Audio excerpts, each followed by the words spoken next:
Chapter 30. When Rachel saw that she was not bearing Jacob any children, she became jealous of her sister. So she said to Jacob, "Give me children, or I'll die." Jacob became angry with her and said, "Am I in the place of God, who has kept you from having children?" Then she said, "Here is Bilhah, my maidservant. Sleep with her so that she can bear children for me, and that through her I too can build a family." So she gave him her servant Bilhah as a wife. Jacob slept with her, and she became pregnant and bore him a son. Then Rachel said, "God has vindicated me. He has listened to my plea and given me a son." Because of this, she named him Dan. Rachel's servant Bilhah conceived again and bore Jacob a second son. Then Rachel said, "I have had a great struggle with my sister, and I have won." So she named him Naphtali. When Leah saw that she had stopped having children, she took her maidservant Zilpah and gave her to Jacob as a wife. Leah's servant Zilpah bore Jacob a son. Then Leah said, "What good fortune!" So she named him Gad. Leah's servant Zilpah bore Jacob a second son. Then Leah said, "How happy I am! The women will call me happy." So she named him Asher. During wheat harvest, Reuben went out into the fields and found some mandrake plants, which he brought to his mother Leah. Rachel said to Leah, "Please give me some of your son's mandrakes." but she said to her, "Wasn't it enough you took away my husband? Will you take my son's mandrakes too?" "Very well. Rachel said. He can sleep with you tonight in return for your son's mandrakes." So when Jacob came in from the fields that evening, Leah went out to meet him. "You must sleep with me. She said. I have hired you with my son's mandrakes." So he slept with her that night.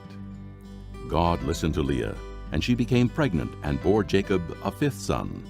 Then Leah said, "God has rewarded me for giving my maidservant to my husband." So she named him Issachar. Leah conceived again and bore Jacob a sixth son. Then Leah said, "God has presented me with a precious gift. This time my husband will treat me with honor because I have borne him 6 sons." So she named him Zebulun. Sometime later she gave birth to a daughter and named her Dinah. Then God remembered Rachel.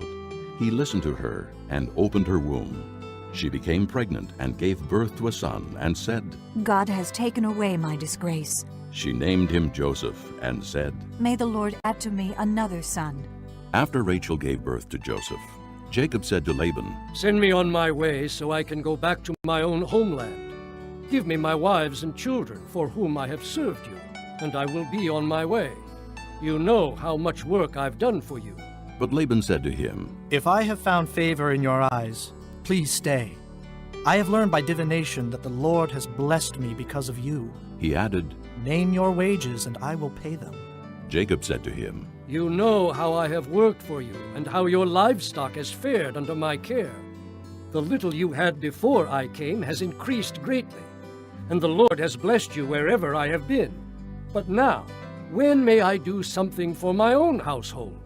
"What shall I give you?" he asked. "Don't give me anything. Jacob replied, But if you will do this one thing for me, I will go on tending your flocks and watching over them.